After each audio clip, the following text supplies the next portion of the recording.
सभापति महोदय, पिछले 90 मिनट से इस सदन में राजस्थान सार्वजनिक परीक्षा भर्ती में अनुचित साधनों की रोकथाम के अध्यापका संशोधन विधेयक पर विचार हो रहा है। बहुत बिरले मौके होते हैं सभापति महोदय जब सदन कुछ मामलों में एक मत हो जाता है, एक राय और एक स्वर में बोलना प्रारंभ कर देता है, और ये तब करता है जब कोई ऐसे प्रकरण सामने आते हैं जो आने वाले भविष्य को भी लीन कर सकते हैं। इस चिंता में सारे चिंतातुर हो जाते हैं। सभापति महोदय, सदन में हम बैठे हैं, हम सब लोग अपनी जिंदगी के उस दौर से गुजरे हैं जब एक अरमान के साथ जिंदगी में आगे बढ़ने के लिए, प्रतिस्पर्धा के लिए हमने अलग अलग समय में अपने जीवन में कोई न कोई परीक्षा निश्चित तौर पर दी होगी। और उस समय जब मन में आप सोचें, उस जगह पर बैठकर हम अपने आप को देखें जहां राजस्थान का 1,03,00,000 वो विद्यार्थी, जिस विद्यार्थी ने 18 महीने के अंदर 16 परीक्षाएं दी, जिसकी 16 परीक्षाएं रद्द हो गई, 26 परीक्षाएं दी, 400 करोड़ रुपए उस विद्यार्थी के परिवारजनों ने सिर्फ फीस के सरकार को इसलिए दिए कि सरकार अच्छा इंतजाम करेगी। सभापति महोदय, मैं एक प्रकरण के बारे में मेरी निजी जानकारी है। मैं तारानगर से भी एक बार विधायक रहा हूं। तारानगर के पास में भादरा और नौर भी है।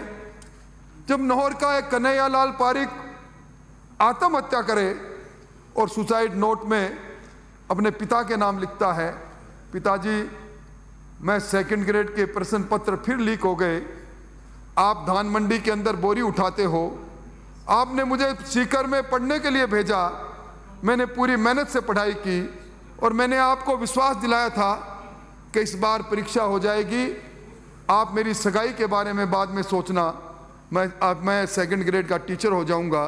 फांसी के फंदे पर लटक गया। सभापति महोदय, आप चिकित्सक भी हैं और विद्वान भी हैं। ये जो आप देख रहे हैं आजकल, ये मानसिक अवसाद के कारण हमें प्रतिदिन समाचार पत्रों में देखते हैं।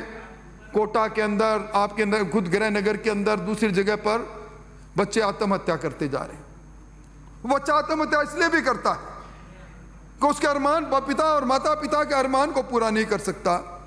इसलिए मैं निवेदन करना चाहता हूं, यह जो बिल है सभापति महोदय, 1 वर्ष पहले इसी सदन में हमने एंटी चीटिंग बिल 2022 को पारित किया था।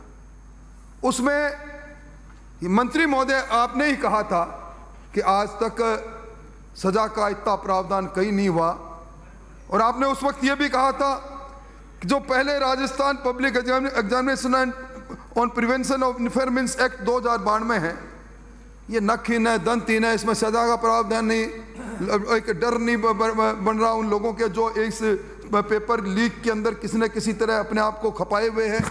एक गिरोह बन गया, बच्चों के जीवन के साथ खिलवाड़ हो रहा है, और आपने सजा का प्रावधान किया था। उस एंटी चीटिंग बिल के अंदर 10 वर्ष की सजा और 10 लाख का जुर्माना। अब आप इस 10(2) के अंदर इसी मूल अधिनियम में एक संशोधन लेकर आए हैं और कह रहे हैं कम से कम 10 वर्ष और उम्र कैद भी हो और जुर्माना भी 10 लाख से 10 करोड़ का हो। इसका मतलब महसूस किया सरकार ने कि हमने जुर्माना बढ़ाया, हम एक कानून लेकर आए, उसके बाद भी जुर्म रुका नहीं, जुर्म लाइलाज हो गया। मंत्री महोदय, ये जरूर बताएं, क्योंकि जिस एक्ट की मैं बात कर रहा हूं विधानसभा ने पारित किया, 5 अप्रैल 2022 को इस राज्य में इन्फोर्स हो गया, गजट नोटिफिकेशन हो गया उसका। तो 5 अप्रैल 2022 तक के बाद आज आप अमेंडमेंट लेकर आए हों तो कोई ना कोई आधार निश्चित तौर पर होगा, क्योंकि आपके पास तो बड़े ज्ञानी, विज्ञानी और बड़े अच्छे लोगों की टीम है।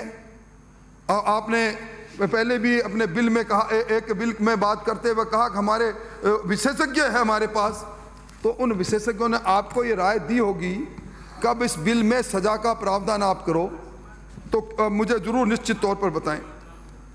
सभापति महोदय, कुछ कानून ऐसे हैं, कुछ एक्ट ऐसे हैं जिनका पालन से काम नहीं,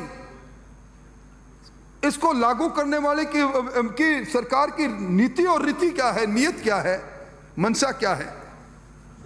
इस राजस्थान के अंदर एंटी चीटिंग बिल की बुनियाद में रीट है।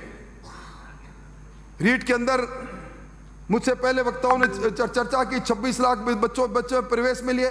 सभापति महोदय, मैं भी उस दिन मेरे निर्वाचन क्षेत्र में था, मेरे पास भी टेलीफोन आ रहे थे कि हमने इन बच्चों के लिए इस धर्मशाला में इंतजाम किया, हम सुबह पहले चाय पिलाएंगे, 5 बजे इनको उठाएंगे।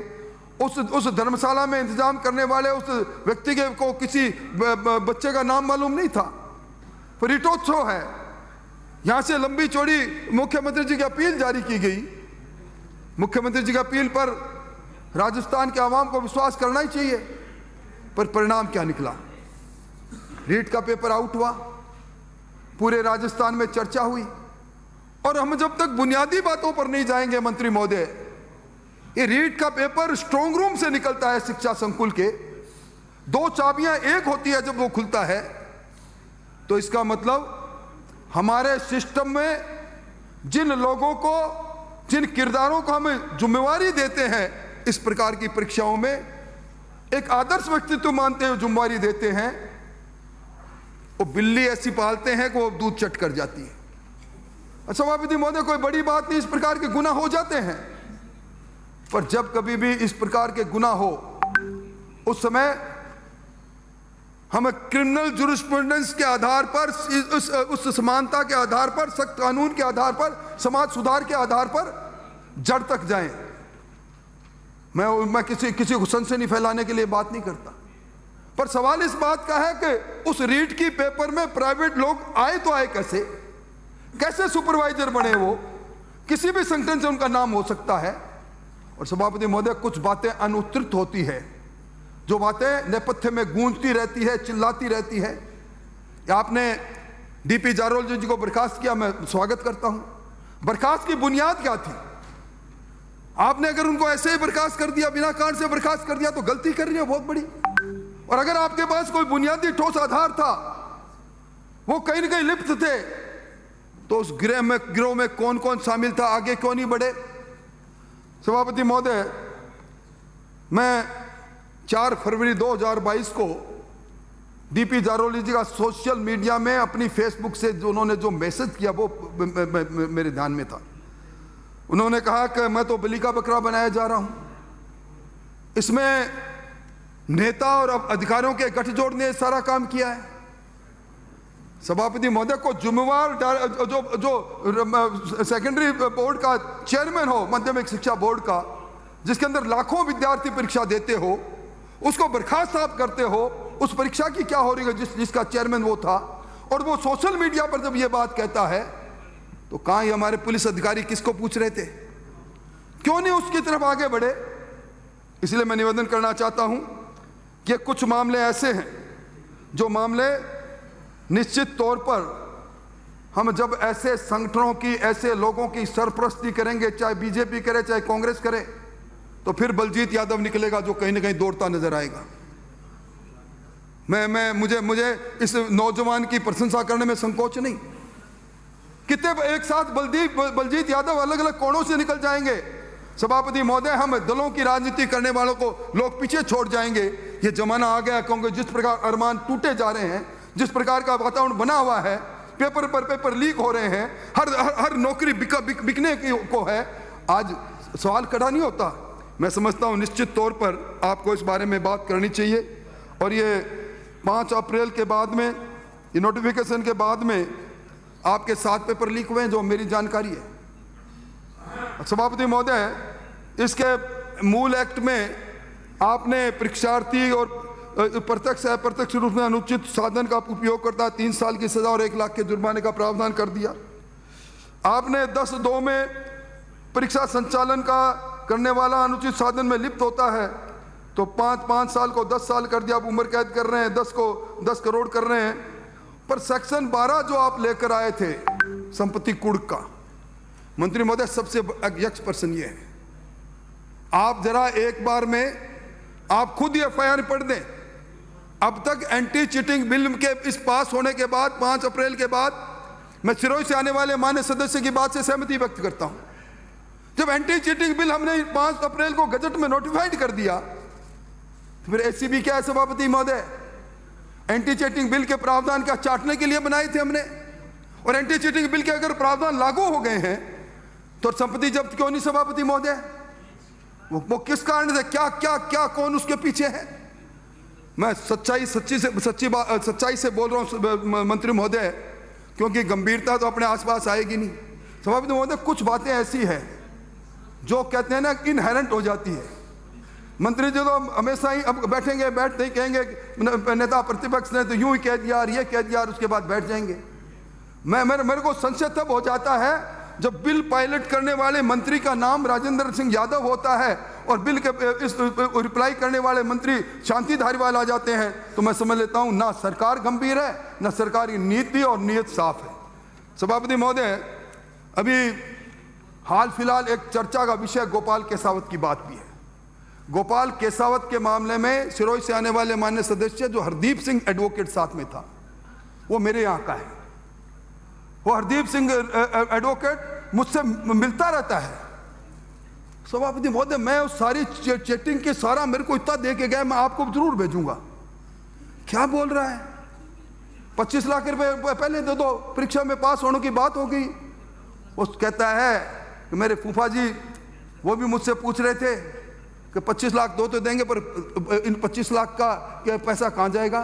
कहता 3 बजे आ जाना, मंजू शर्मा के पास ले जाऊंगा। और फिर कहता है कि मैंने मालूम नहीं क्या 5 RS पैदा कर दिए पिछली बार में, और आज 2:30 बजे CMR में जा रहा हूं ट्रांसफर करवाने के लिए।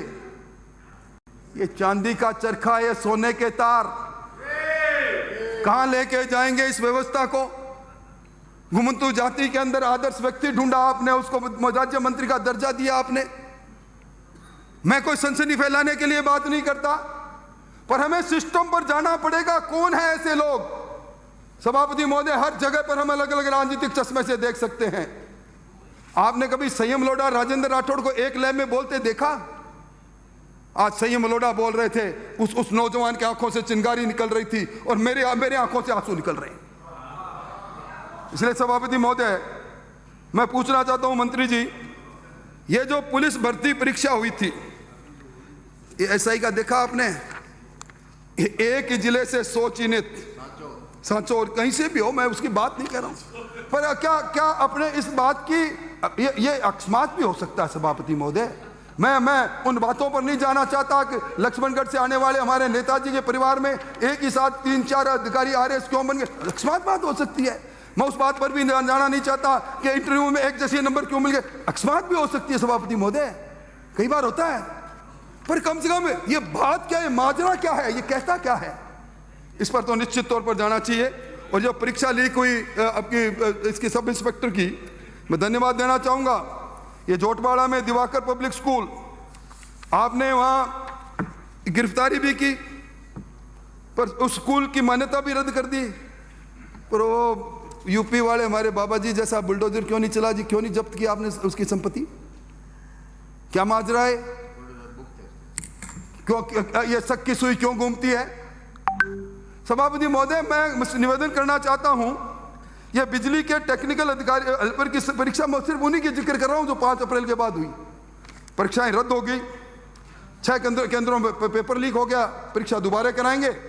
क्यों लीक हुई, कौन किरदार है, कैसे लीक हुई, ऑनलाइन परीक्षा है, ये कह के छोड़ दिया।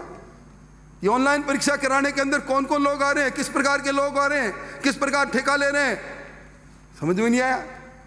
ये वन रक्षक की परीक्षा, ये कर्मचारी दीपक शर्मा और 10 लोगों को गिरफ्तार किया, कर्मचारी चयन बोर्ड ने परीक्षा रद्द कर दी। पर उसके बाद हुआ क्या? आपने एंटी चीटिंग बिल के अंदर डेजिग्नेटेड कोड क्यों नहीं बनाया अब तक? किसने हाथ पकड़ रखा आपका? डेजिग्नेटेड कोड बना के फास्ट ट्रैक के माध्यम से क्यों नहीं इनके ट्रायल स्पीडली करवाते, क्यों नहीं इनको सजा करवाते? ये सभापति महोदय, कुछ सवाल ऐसे हैं जो निश्चित तौर पर यक्स पर्सन खड़े कर देते हैं। मैं धन्यवाद देना चाहूंगा उन पुलिस अधिकारियों को। 2nd ग्रेड के टीचर में एक नया आप तरीका निकाल दिया, चलती बस चले, पीछे से मैं माइक पर भाषण दे रहा हूं, क्वेश्चन पेपर हल करा रहा हूं। कितना कॉन्फिडेंस है उस व्यक्ति में जो पेपर लेके निकला है, वहां से सवारी बैठा रहा है, लग्जरी बस के अंदर कहता है आ जाओ, तुम्हें मैं परीक्षा में रुक के रुकूंगा नहीं, वरना मेरी लोकेशन आ जाएगी। लो पर्सन पुलिस ने पकड़ा। ये सुरेश ढाका, ये भूपेंद्र सारण, ये किसकी फेसबुक चला रहे थे? सोशल मीडिया है सभापति महोदय, मेरी फेसबुक खोलो, आपको यहां बैठे बैठे मालूम पड़ जाएगा मैं कल क्या कर रहा था, परसों क्या बोल रहा था। ये किसकी फेसबुक चला रहे थे? क्यों आप हाथ पर हाथ धरे बैठे हो? जब तक हम चेहरे से नकाब को नहीं उतारेंगे सभापति महोदय, वो किसी के चेहरे पर भी हो सकता है। यह मसला कुछ इसी तरह का है जिसके अंदर कोई पार्टी की बात नहीं, या नौजवानों के अरमानों की बात है, राजस्थान की बदनामी की बात है। सभापति महोदय मैं बात खत्म कर रहा हूं। मेरे पास एक सिलेक्शन किया हुआ आरएस आया, उसने कहा डॉक्टर किरोड़ीलाल जी ने जिस दिन अपनी प्रेस कॉन्फ्रेंस की, रोता हुआ आया और कहने लगा इसका मतलब है कि हम सब लोग, मैंने तो बड़ी मेहनत से पास किया, आप मेरे परिवार को जानते हो, एक रिटायर्ड पटवारी का लड़का मैं जानता हूं उसको, वो परीक्षा देने आया तो मेरे घर में रुका एक दिन। तो वो कह रहा हमारे सब पसंद है, आज इस प्रकार के वातावरण को तोड़ोगे नहीं तो अब तक आरपीएससी ने जितनी परीक्षाएं की है, बाबूलाल कटारा सिटिंग में वहां का आरपीएससी का सदस्य, एक स्टैटिस्टिक्स अफसर। सभापति महोदय मैंने अखबार के अंदर उनके उस बंगले की तस्वीर देखी। किसका इंतजार हो रहा है? उस बंगले को सीज क्यों नहीं कर रहे आप? बाबूलाल कटारा की गिरफ्तारी के बाद उसके भांजे के अलावा उसके तार कहां जुड़े? क्यों नहीं तार जोड़ रहे हम? दूसरे कामों में तो बढ़िया, आप 1 मिनट में टेलीफोन टेप करते हैं, दूसरा काम करते हैं।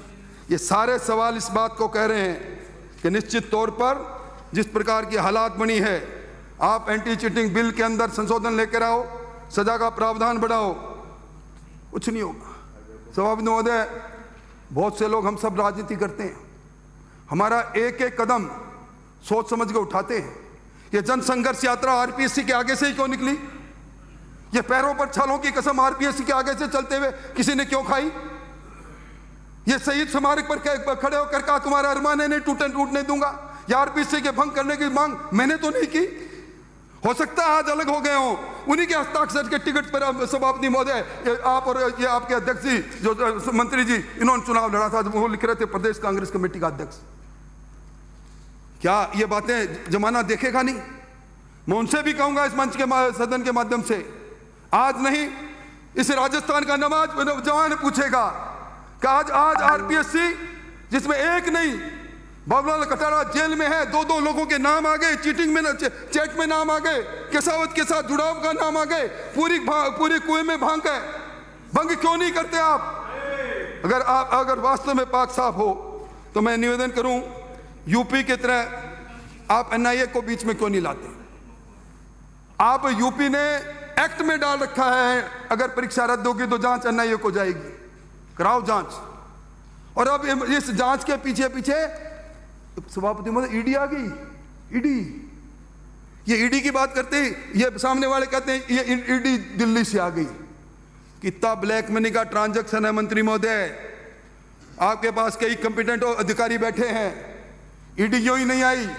और मैं आज इस सदन में कहता हूं, कल फिर कहोगे कि राजनीतिक चश्मे से ये बात देख रहे हैं, ये ईडी आई है, प्रमाण आए हैं, ये पैसा कहां से कहां गया है, ये सारी बातें सामने आई है। मैं निवेदन करना चाहूंगा, सेक्शन 17 में डेजिग्नेटेड कोर्ट क्यों नहीं आज इतने महीने गुजर के खोले आपने ये रीट की परीक्षा? और मैं अंत में यही कहूंगा कि सच्चाई के पर्दे अगर हटाना है तो निश्चित तौर पर ये गारंटेड बैच का सिस्टम बंद करो सभापति महोदय। बड़े इश्तिहार अभी भी जारी होते हैं, नौकरी में गारंटेड बैच, पहले 10 लाख की अगर तुम्हारी फीस होगी तो 1000 क्वेश्चन तैयार कराऊंगा और गारंटेड तू पास हो जाएगा। ये क्या खेल क्या इन कोचिंग सेंटर को रेगुलेशन के लिए हम कोई एक्ट नहीं ले आएंगे? आप ने इसी एक्ट के अंदर सेक्शन 15 में ये कहा था कि एसीपी ही के रैंक से नीचे का अधिकारी जांच नहीं करेगा।